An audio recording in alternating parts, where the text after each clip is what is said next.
বাংলাদেশ এয়ারফোর্সের জন্য একটি বড় ধরনের সুযোগ তৈরি করে দিয়েছে ব্রিটিশ এয়ারফোর্স। ব্রিটিশ প্রতিরক্ষা দপ্তর চলতি মাসে একটি প্রতিবেদন প্রকাশ করে। উক্ত প্রতিবেদনে বিভিন্ন ধরনের গুরুত্বপূর্ণ সমরাস্ত্র বিক্রি করে দেওয়ার ঘোষণা দেওয়া হয়, যেখান থেকে বাংলাদেশ এয়ারফোর্স তাদের চাহিদা অনুযায়ী সমরাস্ত্র অর্ডার করতে পারবে খুবই কম মূল্যে এবং প্রবল সম্ভাবনা রয়েছে বাংলাদেশ এয়ারফোর্সের জন্য তা ক্রয় করার। বর্তমান বিশ্বে বড় ধরনের যুদ্ধে পরাজয়ের সবচেয়ে বড় কারণ লজিস্টিক সাপোর্ট না পাওয়া, অর্থাৎ যুদ্ধ শুরু হলে যুদ্ধক্ষেত্রে যথাসময় সমরাস্ত্র, খাদ্য, সৈন্য পরিবহন করা সম্ভব হয় না, যার কারণে যুদ্ধে পরাজিত হতে হয়। আর এজন্য প্রয়োজন আধুনিক সামরিক পরিবহন বিমান। বাংলাদেশ এয়ারফোর্সের বর্তমানে লজিস্টিক সাপোর্টের জন্য 4টি C-130B মিডিয়াম ক্যাটাগরির সামরিক পরিবহন বিমান রয়েছে এবং আরও 5টি উন্নত সংস্করণ C-130J অর্ডার করেছে ব্রিটেন থেকে। ইতিমধ্যে 3টি ডেলিভারি পেয়েছে, বাকি 2টি চলতি বছরের শেষ দিকে অথবা আগামী বছরের শুরুতে ডেলিভারি পাবে। সুতরাং বাংলাদেশ বিমান বাহিনীর সর্বমোট আধুনিক মিডিয়াম ক্যাটাগরি সামরিক পরিবহন বিমান থাকবে 9টি, কিন্তু তাকে যথেষ্ট। বাংলাদেশ সামরিক বাহিনীর সংখ্যা বর্তমানে 2.5 লক্ষ, যার সাপোর্টের জন্য প্রয়োজন কমপক্ষে 12 থেকে 16টি মিডিয়াম ক্যাটাগরি সামরিক পরিবহন বিমান। বিপরীতে বাংলাদেশ এয়ারফোর্সের জন্য চাহিদার তুলনায় 40% কম রয়েছে। এই ঘাটতি পূরণ করার জন্য নতুন করে বাংলাদেশ এয়ারফোর্সের মিডিয়াম ক্যাটাগরির সামরিক পরিবহন বিমান প্রয়োজন। এছাড়া বর্তমানে যে 4টি C-130B বিমান রয়েছে তা অবশ্যই 2030 সালের মাঝে অবসরে পাঠাতে হবে। সুতরাং বাংলাদেশ বিমান বাহিনী অবশ্যই নতুন করে ফোর্সেস গোল 2030-র আওতাধীন মিডিয়াম ক্যাটাগরির সামরিক পরিবহন বিমান অর্ডার করবে। অর্থাৎ বাংলাদেশ এয়ারফোর্সের কমপক্ষে আধুনিক 6 থেকে 8টি মিডিয়াম ক্যাটাগরির সামরিক পরিবহন বিমান প্রয়োজন। আর এই নতুন বিমান অর্ডার করার জন্য একমাত্র গন্তব্য হতে পারে ব্রিটিশ এয়ারফোর্সের সদ্য বিক্রি করতে চাওয়া C-130J মিডিয়াম ক্যাটাগরির সামরিক পরিবহন বিমান। কেননা বাংলাদেশ বিমান বাহিনী যুক্তরাষ্ট্রের তৈরি C-130 ব্যতীত অন্য কোনো সামরিক পরিবহন বিমান অর্ডার করবে না মিডিয়াম ক্যাটাগরিতে। তাছাড়া নতুন এই ধরনের একটি C-130J সামরিক পরিবহন বিমান মার্কিন যুক্তরাষ্ট্র থেকে অর্ডার করতে হলে মূল্য হবে প্যাকেজ সহ $200 থেকে $300 মিলিয়ন। কেননা সাম্প্রতিক সময়ে নিউজিল্যান্ড এয়ারফোর্স 5টি বিমান অর্ডার করেছে, যার আর্থিক মূল্য $1.4 বিলিয়ন মার্কিন ডলার, অর্থাৎ প্রতি ইউনিট $280 মিলিয়ন প্যাকেজ সহ। সেক্ষেত্রে বাংলাদেশ বিমান বাহিনী যদি প্যাকেজ কমিয়ে অর্ডার করে নতুন, তবুও তার মূল্য হবে $150 মিলিয়ন কমপক্ষে। ফলে নতুন 6 থেকে 8টি মিডিয়াম ক্যাটাগরি সামরিক পরিবহন বিমান অর্ডার করার জন্য ব্যয় করতে হবে $1.5 বিলিয়ন মার্কিন ডলার, যা ফোর্সেস গোল 2030-র আওতাধীন কোনোভাবেই অর্ডার করা সম্ভব নয়। এছাড়া অন্য কোনো দেশের medium category transport aircraft C-130J এর অনুরূপ গ্রহণযোগ্য নয়।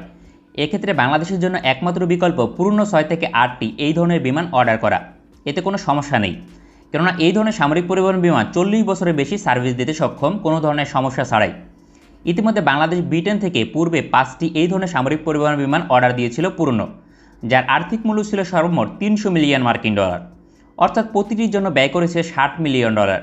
অথচ ব্রিটিশ এয়ারফোর্স মাত্র 10 থেকে 15 বছর এই বিমানগুলো অপারেট করেছে এবং ব্যবহার করেছে কম, ফলে প্রায় নতুন বিমান পাচ্ছে বাংলাদেশ অর্ধেক মূল্যে। তাছাড়া আপগ্রেড করে নতুন পেন্টিং করে হস্তান্তর করা হচ্ছে। সুতরাং বিমানের কোয়ালিটি নিয়ে কোনো প্রশ্ন নেই। কমপক্ষে বাংলাদেশ বিমান বাহিনীর হয়ে আরও 30 বছর পুরনো সার্ভিস দিতে সক্ষম C-130J ট্রান্সপোর্ট এয়ারক্রাফটগুলো। আর এই ধরনের একটি বড় সুযোগ নতুন করে বাংলাদেশ এয়ারফোর্সের নিকট এসেছে, যা কাজে লাগাতে পারলে বিমান বাহিনীর লজিস্টিক সাপোর্টের সক্ষমতা কয়েক গুণ বৃদ্ধি পাবে। কেননা ব্রিটেন জানিয়েছে তাদের এয়ারফোর্সে 13টি C-130J সামরিক পরিবহন বিমান বিক্রি করবে এবং তা মাত্র 10 বছরের পুরনো গড়ে।